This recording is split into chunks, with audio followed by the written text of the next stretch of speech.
Hello বন্ধুরা, আমি তন্দ্রা। আমি আজ তোমাদের চতুর্থ শ্রেণীর বাংলা পাঠ্য বইয়ের বিমলার অভিযান কবিতাটির সমস্ত প্রশ্ন উত্তর নিয়ে আলোচনা করব। তার আগে আমার চ্যানেলকে অবশ্যই লাইক, শেয়ার ও কমেন্ট করো ও আমার চ্যানেলকে সাবস্ক্রাইব করো, যাতে আমার চ্যানেলের সমস্ত ভিডিওগুলি সবার আগে পেতে পারো। দেখো, বিমলার অভিযান কবিতাটি কার লেখা? কবিতাটি নবকৃষ্ণ ভট্টাচার্যের লেখা।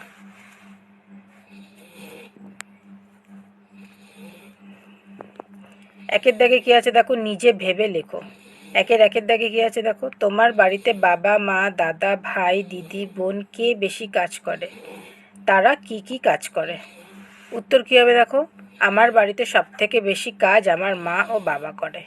মা প্রতিদিন খুব সকালে উঠে বাড়ির বাসি কাজ করে সকালের টিফিন তৈরি করে, আমাকে স্কুলের জন্য তৈরি করে, রান্না করে, জল ভরে, ঘর গুছায় ইত্যাদি। তারপরে কি লিখেছি দেখো, বাবা সকালে বাজার করে নিয়ে আসে, রেশন দোকানে যায়, কারেন্টের অফিসে যায়, গাছে জল দেয়, আমাকে পড়ায় ইত্যাদি। তারপরে কি লিখেছি দেখো, দাদা ছোটোখাটো কাজ করে, যেমন মায়ের হাতে হাতে কিছু করে দেওয়া, বাবার সাথে বাজারে যাওয়া ইত্যাদি। একের দুইয়ের দাগে কী আছে দেখো, বাড়িতে ছেলেদের তুলনায় মেয়েদের বেশি কাজ করতে হয়, এ বিষয়ে তোমার কি মনে হয় তা লেখো। উত্তরে কি লিখেছি দেখো, মেয়েরা বাড়িতে বেশিরভাগ সময়টাই থাকে, তাই বাড়ির বেশিরভাগ কাজ মেয়েরাই করে। যদিও একথা এখন আর সঠিক বলে মনে হয় না, কারণ এখনকার দিনে মেয়েরাও ছেলেদের সাথে অনেক এগিয়ে বাইরের জগতে। তারা শুধু ঘর বন্দি হয়ে থাকে না, এছাড়া অনেকে ঘরে থাকলেও ঘরেই নানা রকম কর্মে লিপ্ত হয়ে অর্থ উপার্জন করছে। অনেক বাড়িতে ছেলেরাও অনেক রকম কাজ করে, তাই ছেলে ও মেয়ে সকলেই মিলেমিশে কাজ করা উচিত। একে তিনের দাগে কী আছে দেখো, ছেলে ও মেয়ের মধ্যে তফাৎ করা উচিত নয়, এই নিয়ে যুক্তি দিয়ে 5টি বাক্য লেখো। উত্তর কী হবে দেখো, ছেলে ও মেয়েদের মধ্যে তফাৎ করা উচিত নয়, কারণ এখন বর্তমানে ছেলেদের মতো মেয়েরাও উচ্চশিক্ষায় শিক্ষিত হচ্ছে। মেয়েরা বাড়িতে সমস্ত কাজ সামলে বাইরে গিয়ে নানা রকম কাজ করে অর্থ উপার্জন করে সংসার চালাচ্ছে। সরকার থেকেও সর্বশিক্ষা অভিযান চালনা করা হয়েছে, যাতে কেউ শিক্ষালাভ থেকে বঞ্চিত না হয়। ছেলে মেয়ে উভয়ই এখন ডাক্তার, অফিসার, পাইলট, ট্রেন চালক ও শিক্ষাক্ষেত্রে সমানভাবে এগিয়ে, তাই সমাজে ছেলে ও মেয়ে উভয়ই সমান।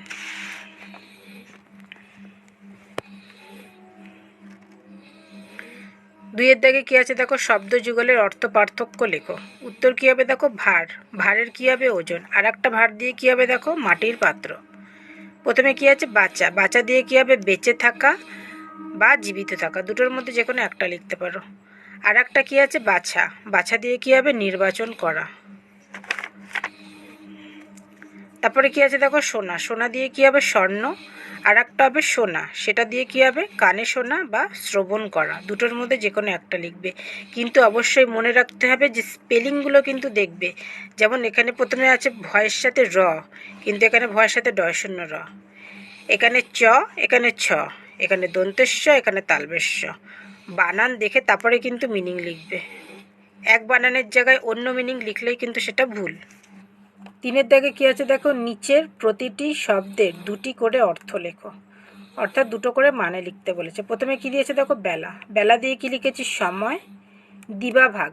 আর একটা লিখেছি কিশোর বেলা বা শৈশব। আমি 3টে লিখেছি, তোমরা যে কোনো 2টো লিখতে পারো। তারপরে কি লেখা আছে দেখো, দাম দিয়ে কি লিখেছি, মূল্য আর গুরুত্ব।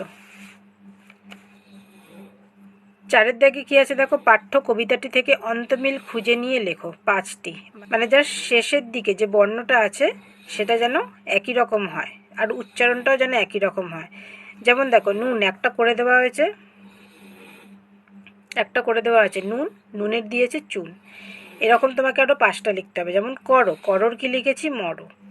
চুড়োর কি লিখেছি, নুড়ো। মুড়িয়ের কি লিখেছি, তাড়িয়ে। তাইয়ের কি লিখেছি, ভাই। যায়ের কি লিখেছি, মা। স্বামীর কি লিখেছি, আমি।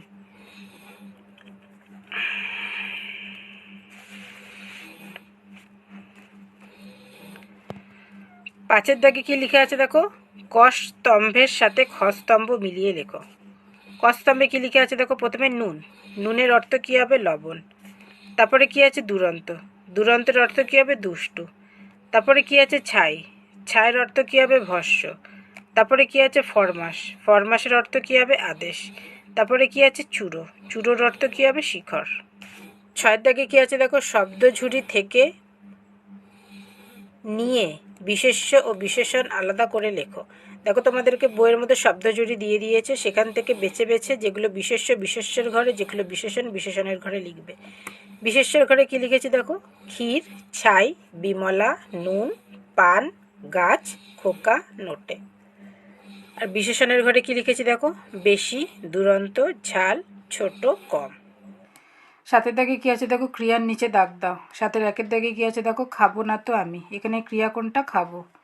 সাতের দুইয়ের দাগে কী আছে দেখো, যা বিমলা যা, এখানে ক্রিয়া কোনটা যা ও যা, দুটোই হচ্ছে ক্রিয়াপদ। সাথে তিনের দাগে কী আছে দেখো, ও বিমলা নে মা একবার, এখানে ক্রিয়া কোনটা নে। সাথে চারের দাগে কী আছে দেখো, অবু বেশি খাবে, এখানে ক্রিয়াপদ কোনটা খাবে। সাতের পাঁচের দাগে কী আছে দেখো, দে মা এনে চুন, এখানে ক্রিয়াপদ কোনটা দে আর এনে। আটের দাগে কী আছে দেখো, শূন্যস্থান পূরণ করো। আটের একের দাগে কী আছে দেখো, ড্যাশ করি দাও এনে সোনামণি মা, কী হবে পূজা। আটের দুইয়ের দাগে কী আছে দেখো, কাঁদিলে ড্যাশ খোকা রাখা তারে ভার, কী হবে উত্তর দুরন্ত। আটের তিনের দাগে কী আছে দেখো, ছাগলেতে ড্যাশ গাছ খেলো যে মুড়িয়ে, কী হবে নোটে গাছ। আটের চারের দাগে কী আছে দেখো, পানটা যে বড় ড্যাশ দেমা এনে চুন, কী হবে ঝাল। নয়ের দাগে কী আছে দেখো, যেটা বেমানান তার নিচে দাগ দাও। নয়ের একের দাগে কী আছে দেখো, ক্ষীর, ছাগল, বিমলা, অবনী, দাদা, এখানে বেমানান কোনটা ক্ষীর। নয়ের দুইয়ের দাগে কী আছে দেখো, ফুল, রাধু, বিমলা, সোনামণি, মা, পূজা, এখানে বেমানান কোনটা রাধু। নয়ের তিনের দাগে কী আছে দেখো, সোনার চূড়ো, ছায়ের নুড়ো, দাদা, বিমলা, মাধু, এখানে বেমানান কোনটা মাধু। দশের দাগে কী আছে দেখো, বিপরীতার্থক শব্দ লেখো। প্রথমে কী আছে দাও, দাওয়ের বিপরীত কী হবে নাও। বেশির বিপরীত কী হবে কম। আশের বিপরীত কী হবে যায়। বড়োর বিপরীত কী হবে ছোট। ঝালের বিপরীত কী হবে মিষ্টি। 11 দাগে কী আছে দেখো, বাক্য রচনা করো।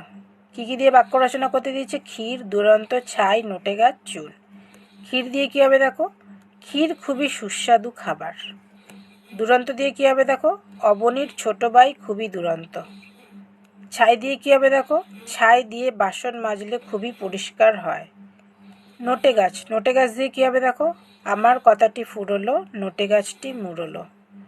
চুন, চুন দিয়ে কী হবে দেখো, চুন ও খয়ের দিয়ে পান খাওয়া হয়।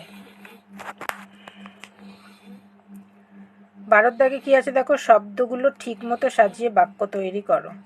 12 একের দাগে কী আছে দেখো, পরিমাণে দাদার কম, বিমলার থেকে ক্ষীর, উত্তর কী হবে বিমলার ক্ষীর পরিমাণে দাদার থেকে কম। 12 দুইয়ের দাগে কী আছে দেখো, হয় বিমলাকে ফুল পুজোর আনতে, সাজিয়ে লিখলে কী হবে দেখো, বিমলাকে পূজার ফুল আনতে হয়। 12 তিনের দাগে কী আছে দেখো, করে সবার পালন, বিমলা ফরমাস সব, উত্তর কী হবে দেখো, বিমলা সবার সব ফরমাস পালন করে। 12 চারের দাগে কী আছে দেখো, মেয়ে বিমলার অবিচার প্রতি শুধু বলে হয় করা, উত্তর কী হবে দেখো, মেয়ে বলে বিমলার প্রতি শুধু অবিচার করা হয়।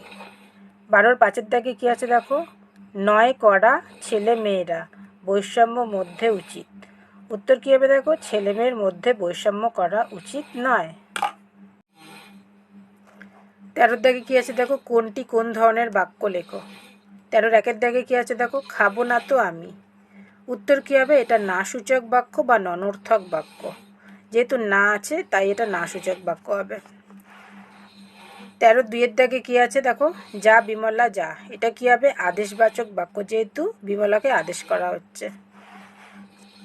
13 তিনের দাগে কী আছে দেখো, ছাগলেতে নোটে গাছ খেলো যে মুড়ি, এটা কি হচ্ছে নির্দেশক বাক্য। 13 চারের দাগে কী আছে দেখো, আমার বেলায় বুঝি ক্ষীর মাত্র নামি, এটা কি ধরনের বাক্য, প্রশ্নবোধক বাক্য। 14 একের দাগে কী আছে দেখো, কবি নবকৃষ্ণ ভট্টাচার্য কোন শিক্ষা প্রতিষ্ঠানের ছাত্র ছিলেন, উত্তর কী হবে দেখো, কবি নবকৃষ্ণ ভট্টাচার্য সংস্কৃত কলেজিয়েট স্কুলের ছাত্র ছিলেন। 14-2 দাগে কী আছে দেখো, তার লেখা উল্লেখযোগ্য দুটি বইয়ের নাম লেখো। উত্তর কী হবে, নবকৃষ্ণ ভট্টাচার্য রচিত দুটি উল্লেখযোগ্য বই হল বালক পাঠ ও বাঙালির ছবি।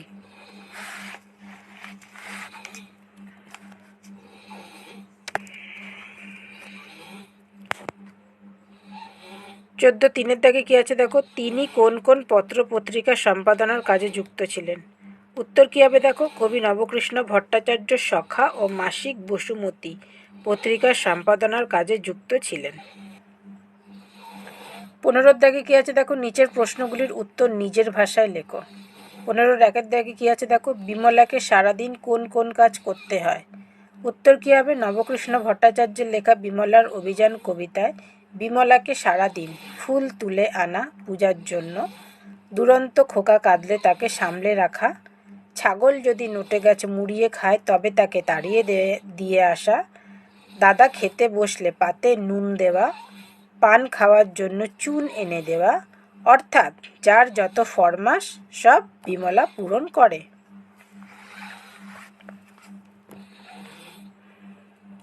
15-2 দাগে কী আছে দেখো, বিমলার ছোট ভাইয়ের নাম কি। সে ও তার দাদা বেশি বেশি খাবার পাবে কেন। উত্তর কী হবে দেখো, বিমলার ছোট ভাইয়ের নাম অবনী, ডাকনাম অবু। পরের উত্তরটা কী হবে, নবকৃষ্ণ ভট্টাচার্য রচিত বিমলার অভিযান কবিতায় অবনী ছোট বলে ও দাদা বড় বলে তারা বেশি বেশি খাবার পাবে। 15-3 দাগে কী আছে দেখো, তাই বুঝি বিমলার কমে গেছে দামই। বিমলার দাম কমে গেছে মনে হওয়ার কারণ কি। উত্তর কী হবে দেখো, নবকৃষ্ণ ভট্টাচার্য রচিত বিমলার অভিযান কবিতায় বিমলা সারাদিন যে যা ফরমাস করে তা পূরণ করে চলে, কিন্তু খাবারের বেলায় দাদা ও ছোট ভাই অবনী সর্বক্ষণ বেশি পাবে। তাই বিমলার দাদা ভাইকে সোনার অলংকার ও নিজেকে তুচ্ছ বস্তু অর্থাৎ ছাই বলে মনে করেছে, অর্থাৎ নিজের দাম কমে গেছে বলে মনে হয়েছে। 15-4 দাগে কী আছে দেখো, বিমলার প্রতি তোমার অনুভূতির কথা 5টি বাক্যে লেখো।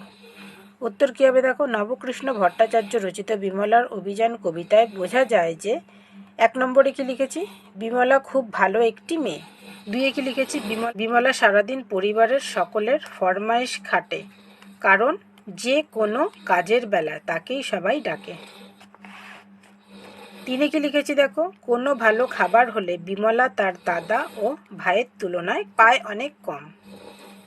4 কী লিখেছি দেখো, বিমলা তার দাদা ও ভাইয়ের তুলনায় কম আদর ও যত্ন পায়। 5 কী লিখেছি দেখো, কোনো কাজের বেলায় বিমলা আগে, কিন্তু ভালো খাবারের বেলায় বিমলা তার ভাই ও দাদার পরে, এতে তার প্রতি হীনমন্যতা প্রদর্শিত হয়েছে।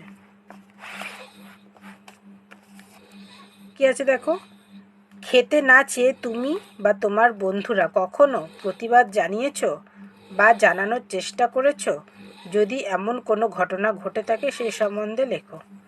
উত্তরে কি লিখেছি দেখো, হ্যাঁ আমার সাথে এমন ঘটনা ঘটেছে।